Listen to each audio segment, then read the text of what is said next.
Good morning, students. In the previous class, we have discussed about the menstrual cycle and menstrual hygiene, and at last, we have discussed menopause and what is the age the menopause will be started, that is 45 to 50 years. Now, next part, we are going to discuss about the fertilization and implantation. First, we will be discussing fertilization. We know already fertilization occurs when a haploid sperm fuses with the haploid ovum or egg to form a fertilized egg or the diploid zygote. That is the definition of fertilization. But how does this fusion will be taking place? That is the matter of discussion here. The sperms deposited in the female reproductive tract, it is called the vagina, undergo capacitation. This is not the meaning of capacitation. Capacitation meaning which is a biochemical event, the definition, which is a biochemical event that enables or helps the sperm to penetrate the walls of the egg and fertilize the egg. So, the biochemical event, the capacitation, which means it is a biochemical event that helps the sperm to penetrate and fertilize the egg. Fertilization occurs if the ovum and sperms are transported simultaneously. That means egg will be produced and it will be waiting in the isthmus region. Already we have discussed what do you mean by isthmus. Simultaneously to the ampullary isthmus junction of the fallopian tube. So before a sperm can enter the egg, it must penetrate the multiple layers. We know that one.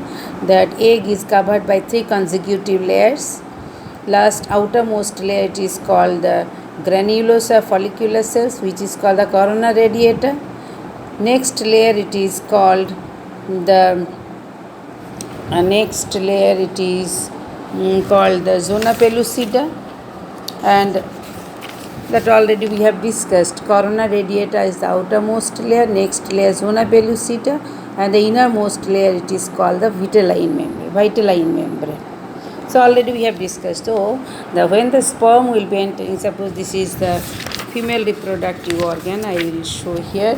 This is the female ovary, this is the fimbriae, and this is the ampulla region, this is the isthmus. After releasing the egg from the ovary, it will be waiting here, and the sperms will be deposited in the vagina, that is the birth canal, and it will be traveling and it will be transported to the isthmus region of the ampulla where the fertilization will be taking place. Once the fertilization will be taking place, it will be again transported back and it will be fixed in the endometrium of the uterus. So before that, what is happening? How does these sperms will be entering into the egg nucleus to fertilize? Now we are going to discuss that one. Capacitation means it helps, which is like a biochemical event that helps the sperm to penetrate and fertilize the egg.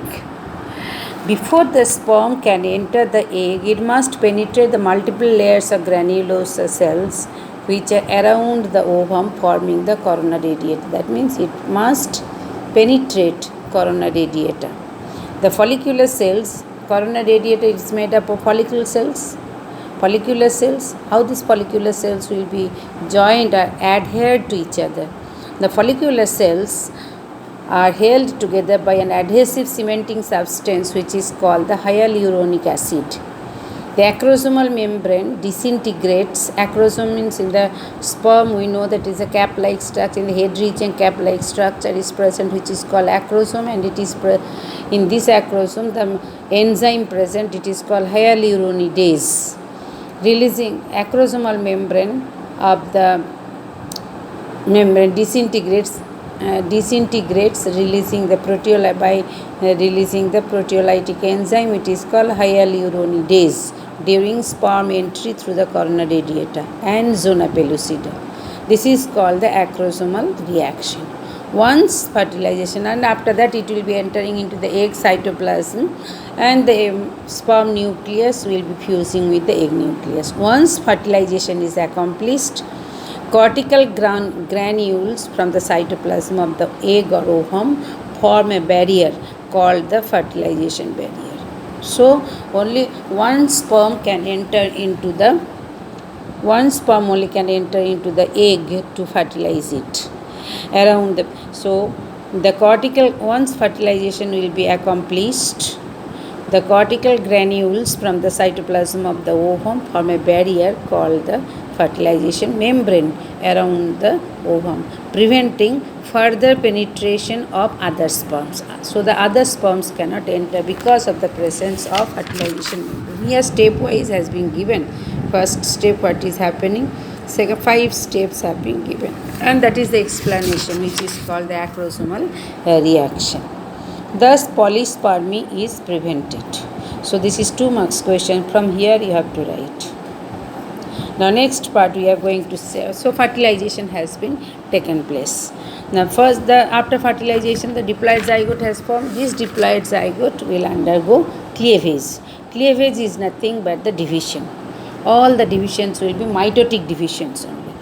So the first cleavage produces 2 identical cells. They are called the blastomeres. These produce, for every time the repeated mitosis will be taking place. So 1 to 2, 2 blastomeres, 2 to 4, 4 to 8, and so on.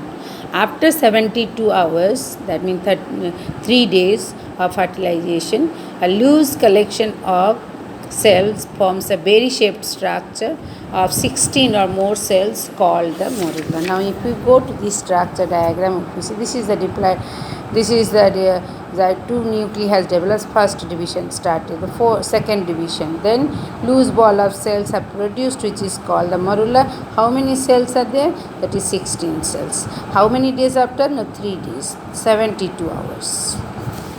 So this stage of the 16 cell structure or more cells, that is called the morula, that will be taking place after 72 hours.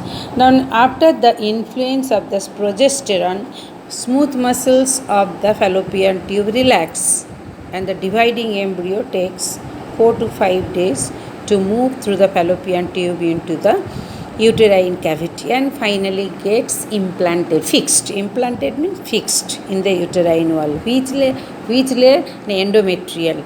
That is, endometrium is considered as the innermost layer of the uterus. At this point, when this is morula will be brought into the uterus, at that time this shape ball of cells will be having the 100 cell structure, and it will be implanted in the endometrial layer of the uterus. Uterine. At this point, the embryo consists of full fluid-filled hollow ball of about 100 cells called the blastocyst. The blastocyst is composed of single layer of large flattened cells called the trophoblast and the small cluster of 20 to 30 rounded cells called inner cell, that is called the inner cell mass. So if we draw the diagram of this cell, what is that? That is implanted blastocyst. You can see the diagram also has been given. That is these are the ball of cells. Here the cavity has been developed. Outer it is called trophoblast, and the inner 20 to 30 mass of cells, it is called the inner mass of cells. The inner mass of cells of blastocyst mainly responsible for the development of the embryo and becomes embedded in the, I told that, endometrium of the uterus. Now next part, this process is called the implantation, and it results in pregnancy. If the fertilization of the ovum is implanted outside the uterus, it is called the ectopic. Outside the uterus means generally in the uterus it will be implanted, but sometimes in the fallopian tube also it can be grown. But in that case, the existence of the fetus chances will be very less. About 95% of the ectopic pregnancies occur in the fallopian tube it will be. The growth of the embryo may cause internal bleeding, infection, and in some cases even death due to the rupture of the fallopian tube. So most of the cases the fetus cannot survive. Now next part, that is the with diagram we have to explain. Now next part we have maintenance of pregnancy and embryonic development. The inner mass of cells, just now we have told the blastula is differentiated into epiblast and hypoblast immediately after implantation. Epiblast means outermost layers. Hypoblast, trophoblast I am not telling. Inner mass of cells will be differentiated into epiblast and hypoblast immediately after implantation.